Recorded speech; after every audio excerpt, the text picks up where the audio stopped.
साथियों, पिछले कुछ महीनों की हम बात करें तो लोग गोल्ड और सिल्वर के पीछे पड़े हुए थे कि गोल्ड और सिल्वर के जो ईटीएफ होते हैं उनके अंदर भर भर के पैसा लगा रहे थे। लेकिन पिछले एक डेढ़ महीने के अंदर ही मार्केट में गोल्ड और सिल्वर के अंदर काफी बड़ी गिरावट देखने को मिली। जैसा कि इजराइल और ईरान और अमेरिका का जो कॉन्फ्लिक्ट चल रहा है, हालांकि अभी सीज फायर चल रहा है, और इन सब बातों के बीच में मार्केट में एक अच्छी खासी गिरावट आज भी है। और आपका मन कर रहा है कि भाई मुझे इन्वेस्टमेंट करना है, क्योंकि मार्केट के हालात हैं, मुझे इजाजत दे रहे हैं इन्वेस्टमेंट करने की। और कहीं ऐसा ना हो कि मार्केट रिकवरी फेज में चला जाए और उसके बाद में इन्वेस्टमेंट करने में मेरे से देर हो जाए। तो मैं आज आपको इस वीडियो के अंदर आपको ऐसे म्यूचुअल फंड कैटेगरी बताऊंगा जिनके अंदर हम इन्वेस्टमेंट करके लॉन्ग टर्म के अंदर एक अच्छी खासी वेल्थ बना सकते हैं। तो आज के हमारे वीडियो का एजेंडा है, सबसे पहले ईटीएफ क्या होता है, शॉर्ट में थोड़ा सीखने समझने का प्रयास करेंगे।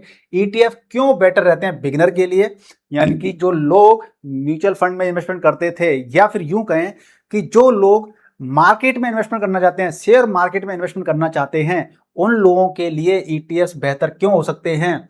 कौन कौन से ईटीएफ हैं, अभी अपॉर्चुनिटी जोन है या फिर नहीं है, यानी कि इस समय पे ईटीएफ में इन्वेस्टमेंट करना ठीक रहेगा या फिर नहीं रहेगा। और अगर आपको 1 लाख रुपए इन्वेस्टमेंट करना है तो एलोकेशन हमें क्या करना चाहिए, कितना पैसा हमें किस ईटीएफ के अंदर कितना कैटेगरी के अंदर पैसा डालना है। ये वीडियो काफी ज्यादा इंफॉर्मेटिव होने वाला है। जल्दी से इस वीडियो को लाइक कर दीजिए, शेयर कर दीजिए, और चैनल पर नए तो चैनल को सब्सक्राइब जरूर कीजिएगा। तो देखिए ईटीएफ क्या है। ईटीएफ आपका होता है एक्सचेंज ट्रेडेड फंड, यानी कि हम स्टॉक की तरह ही इसको हम बाई और सेल कर सकते हैं। साथ में ही इसके अंदर क्या रहता है कि हम म्यूचुअल फंड की तरह ही इसके अंदर काफी सारी कंपनीज होती हैं। जैसे स्टॉक होता है ना, स्टॉक में क्या होता है, एक कंपनी होती है, एक कंपनी होती है स्टॉक, उसको हम बाई सेल कर सकते हैं। तो वहां पे हमारा क्या है, रिस्क ज्यादा होता है। हम स्टॉक को भी तो मार्केट में कभी भी बाई सेल कर सकते हैं ना। तो म्यूचुअल फंड में क्या रहता है कि म्यूचुअल फंड में भी कई सारी कंपनी होती है, ग्रुप ऑफ स्टॉक्स होते हैं, बट उसको हम एंड ऑफ द, जब हमें यूनिट्स मिलती है ना, तो ये मार्केट बंद हो जाता है तब हमें यूनिट्स मिल जाती है। लेकिन ईटीएफ भी क्या होता है, ईटीएफ ग्रुप ऑफ स्टॉक्स होता है, यानी कि इसके अंदर एक से ज्यादा कंपनीज होती हैं, और उसको हम मार्केट आवर्स में हम कभी भी बाई कर सकते हैं। और फायदा क्या रहता है, एक्सपेंस रेशियो उसके अंदर काफी कम होता है म्यूचुअल फंड के मुकाबले, और रियल टाइम में हम ट्रेडिंग कर सकते हैं, यानी कि इसके अंदर लोग इंट्रा ट्रेडिंग भी करते हैं। ठीक है ना। चलिए अब देखिए हमारा यहाँ पे कहता है ईटीएफ में इन्वेस्टमेंट करने के 4 बड़े फायदे क्या होते हैं। भाई ईटीएफ में इन्वेस्टमेंट करना है तो क्यों करते हैं, फायदे क्या हैं। तो सबसे पहला क्या होता है, लो कॉस्ट, यानी कि एक्सपेंस रेशियो यहाँ का बहुत ही कम होता है। जैसे एग्जांपल के तौर पर अगर हम म्यूचुअल फंड की बात कर लेते हैं, म्यूचुअल फंड जो प्रॉपर म्यूचुअल फंड होते हैं ना, स्मॉल कैप, मिड कैप, ऐसे लार्ज कैप, तो उनका अगर एक्सपेंस रेशियो देखोगे तो 0.90% लगभग ऐसा होता है। और जो इंडेक्स फंड होते हैं, इंडेक्स फंड का 0.35% ऐसे होते हैं इंडेक्स फंड में, है ना। और ईटीएफ की आप बात करते हैं तो 0.035 ऐसे होते हैं, यानी कि ईटीएफ का एक्सपेंस रेशियो काफी कम होता है। ये फिक्स ऐसे नहीं होते हैं, ये मैंने आपको एग्जांपल तौर बताया कि डिफरेंस क्या है। आप देख सकते हैं कि कितना पॉइंट, मतलब 1% के लगभग है ये डायरेक्ट प्लान के अंदर, ये 0.3 है। तो एग्जांपल लेके बताने का थोड़ा सा प्रयास किया, ठीक है। एग्जैक्टली इतने नहीं होते, कम ज्यादा होते रहते हैं। दूसरा क्या है, इंडिविजुअल स्टॉक खरीदने से सस्ता होता है।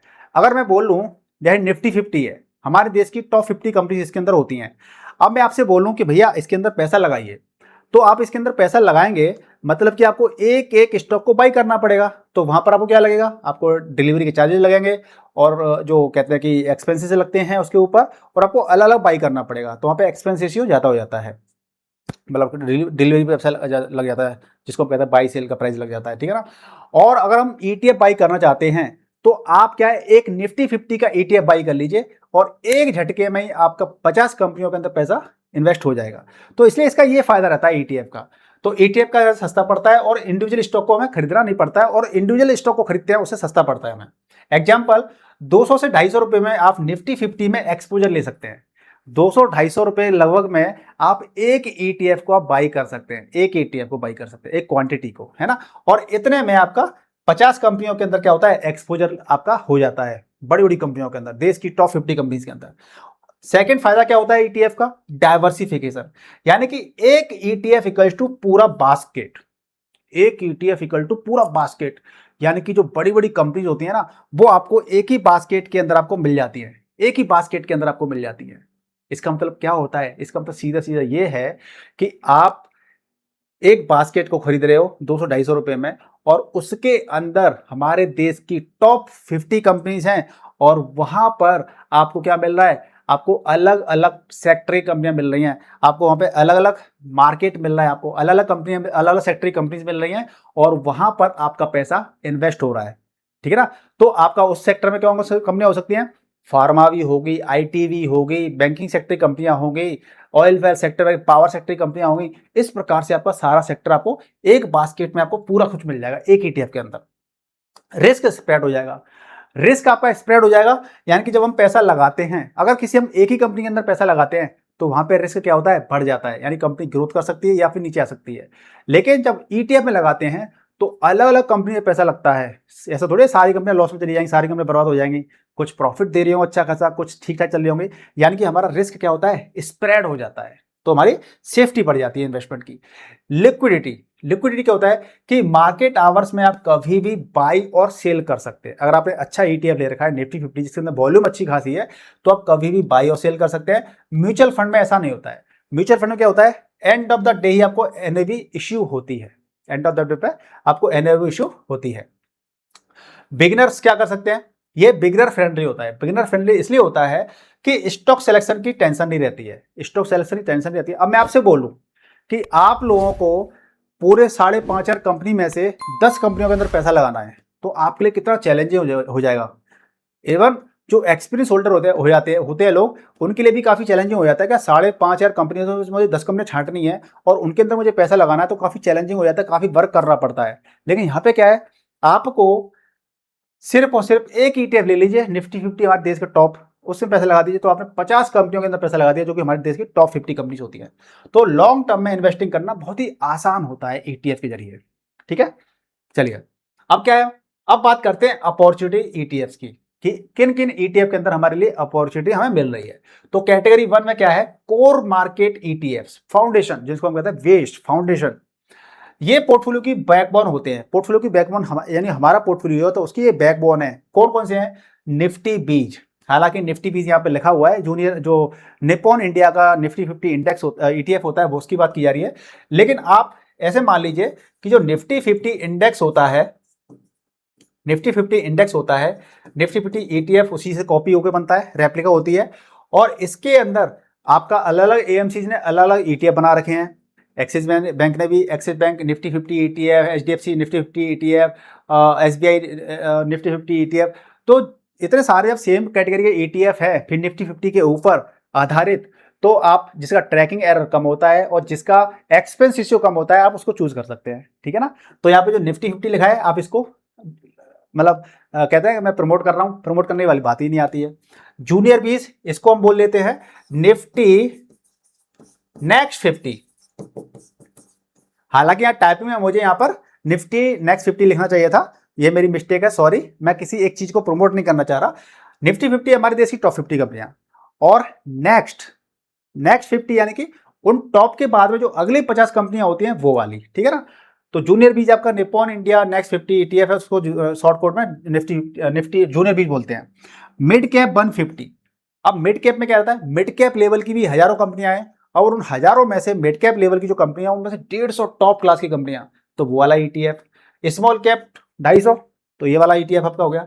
तो मार्केट अभी भी कंसोलिडेशन फेज में है, लॉन्ग टर्म में एंट्री जोन बन रहा है। मैं इसको और साबित कर देता हूं आपको दिखा करके स्क्रीन पर, कि आप यहां पर देखेंगे, एक सेकेंड जरा स्क्रीन को मैं इधर लेके आता हूं। देखिए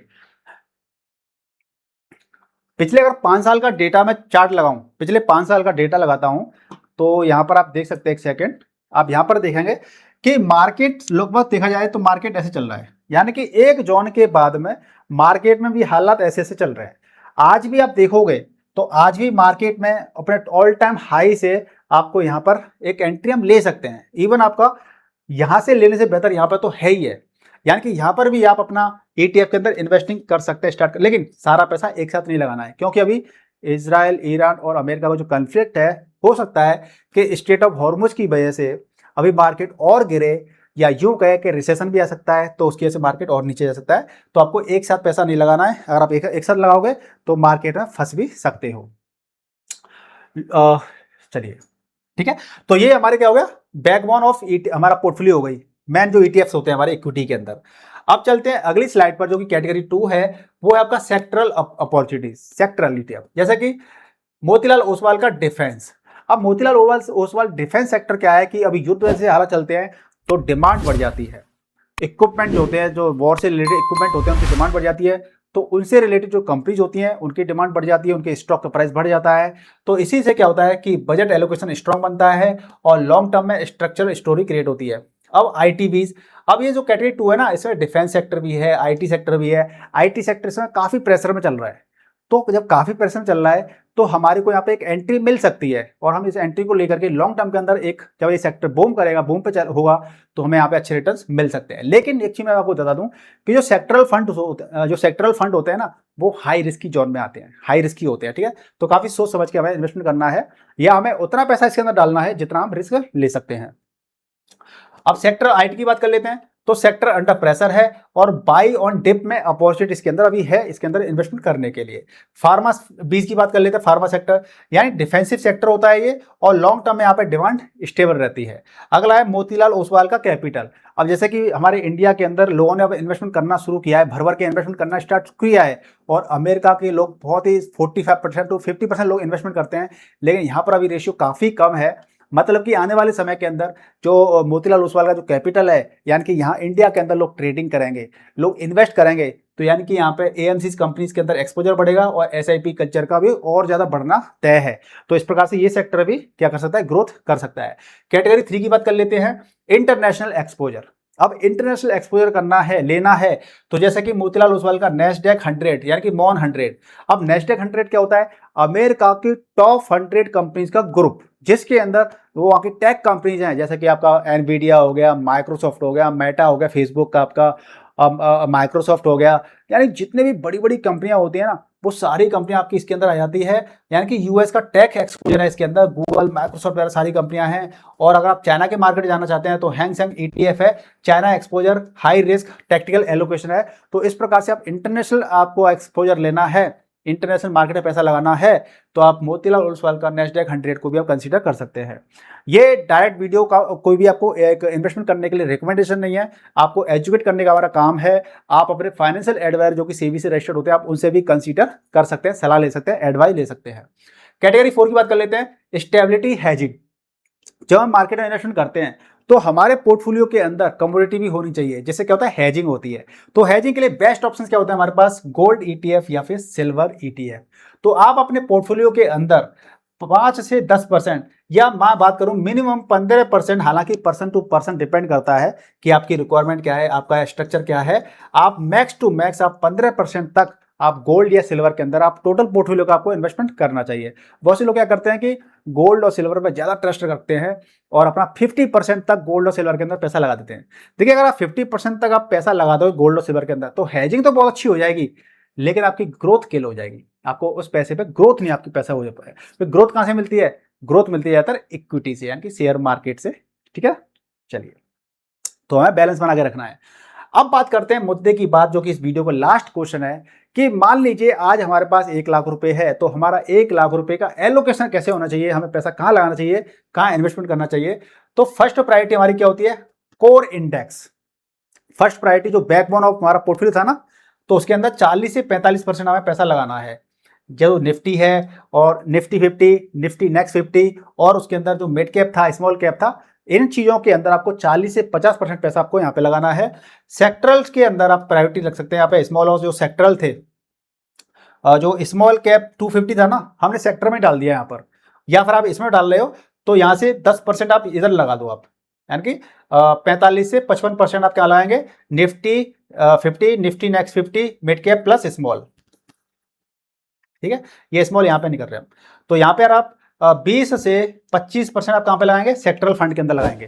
ठीक है जी, चलिए अब यहाँ पर देखें तो आप जो हमने यहाँ पे लिया था सेक्टरल के अंदर, तो सेक्टरल के अंदर आपका आ रहा है, ये तो मैंने हटा ही दिया, defence plus IT plus pharma, क्योंकि स्मॉल कैप को मैंने यहाँ पे डाल दिया है, यहाँ डाल दिया है, तो यहाँ पे मैंने क्या कर दिया, इसका यहाँ 45 से 55% कर दिया ना, 50% करीब समथिंग। इसलिए थर्ड प्रायोरिटी हमारी क्या हो सकती है, इंटरनेशनल एक्सपोजर। 10 से 15% हमें इंटरनेशनल एक्सपोजर लेना है। जिसमें आपका चाइना मार्केट भी हो सकता है या फिर आपका यूएस मार्केट भी हो सकता है। ठीक है, चलिए फोर्थ प्रायोरिटी क्या है, गोल्ड और सिल्वर। यहां पर आपको 10 से 15% या आपको मैक्स टू मैक्स आपको गोल्ड या सिल्वर के अंदर आपको इन्वेस्टमेंट करना है। अगली बात है हमारी इंपॉर्टेंट रूल, लमसम मत डालो एक दिन में।